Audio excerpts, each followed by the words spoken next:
Şengde болып тұрамыз. Бүгінгі күнге бәріміз бір-бірімізге тілек айтамыз.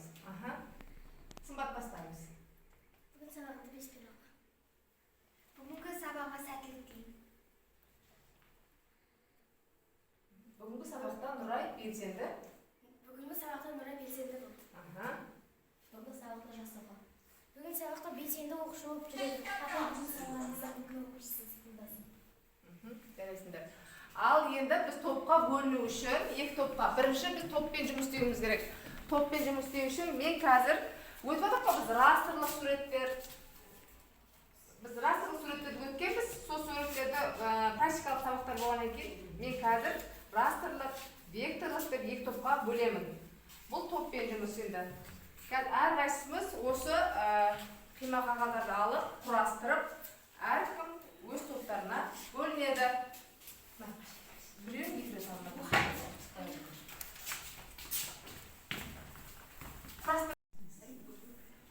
Ал кімде қандай суреттер шықты? Бізде растрлық шықты. Енді екі топқа бөлінеміз. Векторлық, растрлық топ. Міне растрлық, векторлық топ. Ал біз өткен сабақтарды растрлықтарды өткеннен кейін өткен сабақтардың бәрін еске түсірейік. Топқа бөлінгеннен кейін растрлық тобына сәйкестендіру. Сәйкестендіру деген білеміз ғой, иә? Иә. Осы растрлыққа байланысты сәйкестендіреміз. Тез-тез белгілейміз. Сосын кейін екі жақ бір-бірімізбен бағалаймыз. Жазып өткенде алдында өтіп қойдық. Сәйкестендіргенде қарашық. Өздерінің топтарын жазып қойда бар суреттің астына растрлық, векторлық деп жарай ма?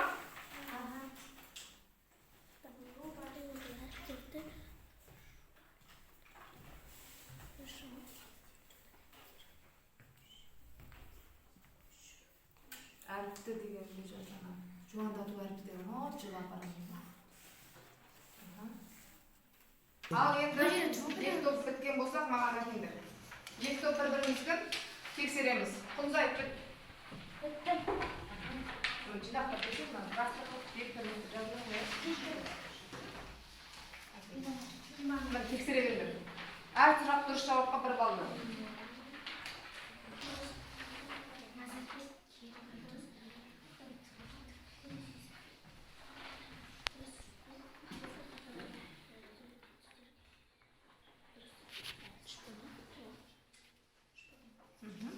Жазып қойшы.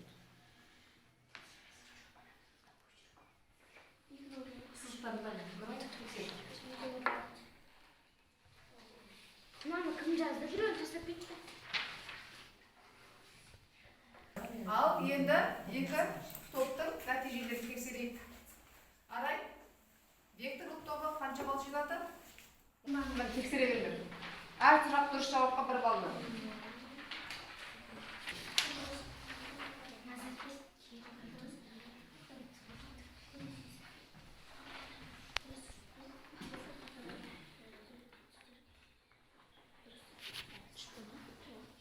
Жазып қойшы.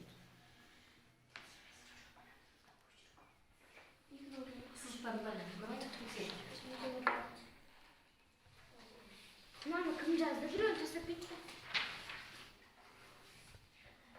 Ал енді екі топтың нәтижелерін тексерейік.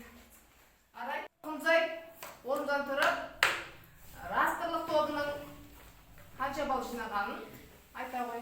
18 балды. 18 балды, 14-ін алды. Жарайсыңдар. Ал Талшын. Векторлық тобы 18 балдан 17-сін алды. Ал ендіше осы тапсырмалар түсінікті болса, тағы да геометриялық фигураларға байланысты біз әрқайсысы осы тапсырмалар біткен соң келесі тапсырма Paint программасында орындап жүрген фигураларды, құрал саймандарды бөліп жазамыз әрқайсының тұстарына. Қазір мен осы парақты сізге таратып беремін. Соны орындап жазамыз. Қандай фигуралар пайдаланды? Қандай құрал саймандар пайдаланды? Білеміз ғой, Paint программасын?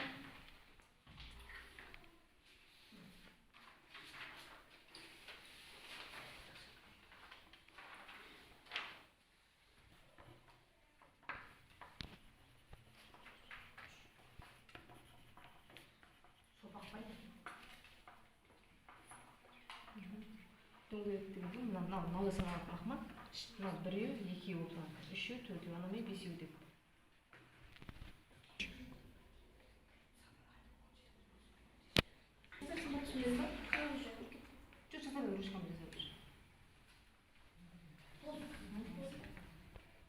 Қандай салсамын пайдалан, мен сен тек қана осыны ғана пайдаландым ба? Енді мына құйып отырмасымен мен құйдым деп жазсай.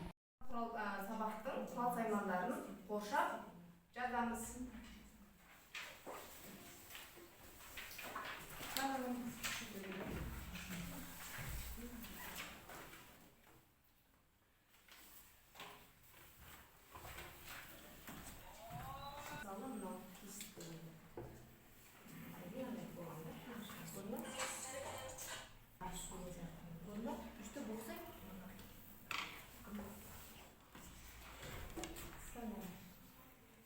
Сабын көпіршігін модельдеу.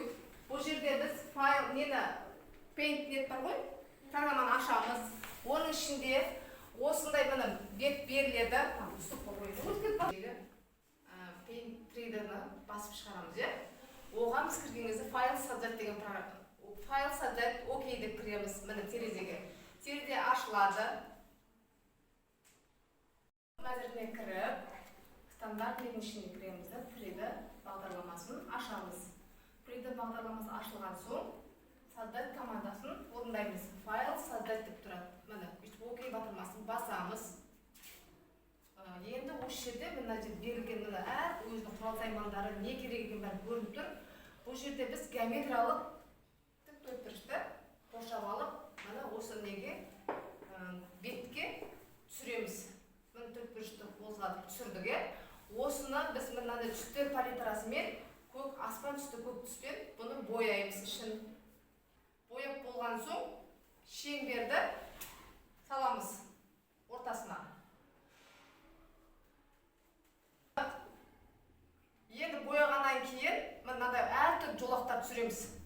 Мына қызыл, жасыл, ақ, сары деп. Өйткені біз сабын көпіршігін салуымыз керек. Түсінікті ма? Оның ішінде эффект болады. Эффекті деген бар мына жерде. Әсерлер, эффекті деп тұрады ғой. Соның ішінде басамыз. 50 деген диапазон басып, окей басылмасын басамыз. Ең сонда осындай түс болғаннан кейін екі аппақ жолақты қойып қоямыз. Біз өйткені сабын көпіршігінің моделін шығаруымыз керек.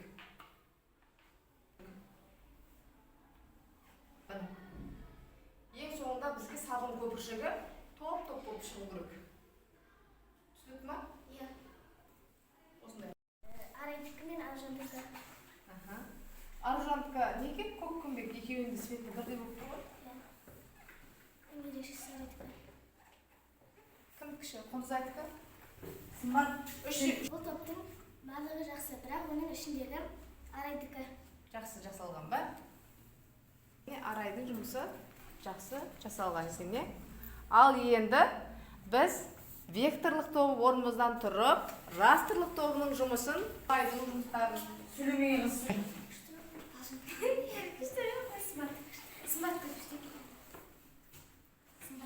Сымбатты күшті мекен? Иә. Енді қай тобымыз неге шығып тұрық? Екі топтан жұмыстан кімнің жұмысы жақсы болып тұр? Қай топтық жақсы болып тұр? Сендердікіне қарағанда енді. Сымбаттікі күшті, сымбаттікі. Сымбаттікі. Барлығы жақсы жасалған ғой, бірақ сендердікіне қарағанда растрлық тобының жұмысы жоғары болып тұр, е? Иә.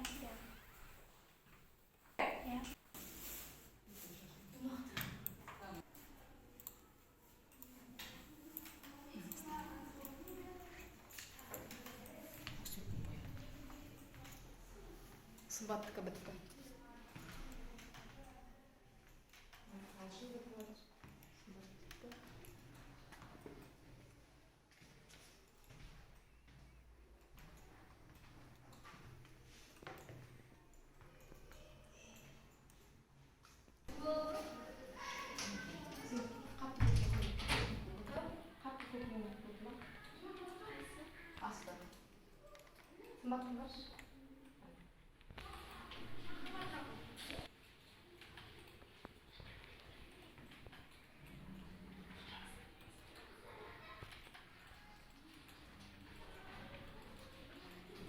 Енді сен ақшамен боя. Esitaldın mı ya? Ben akşıldım. Aha, sol aldı. Ben şekilde çolak. Çolak aldı. Aha, cay. Yüksek neydi?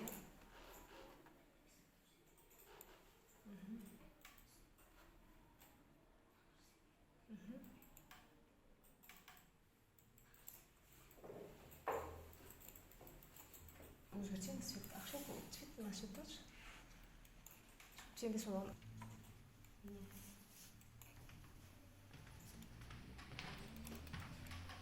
жарайсың помзай мына жерге тағы да мындай бір не түсірсек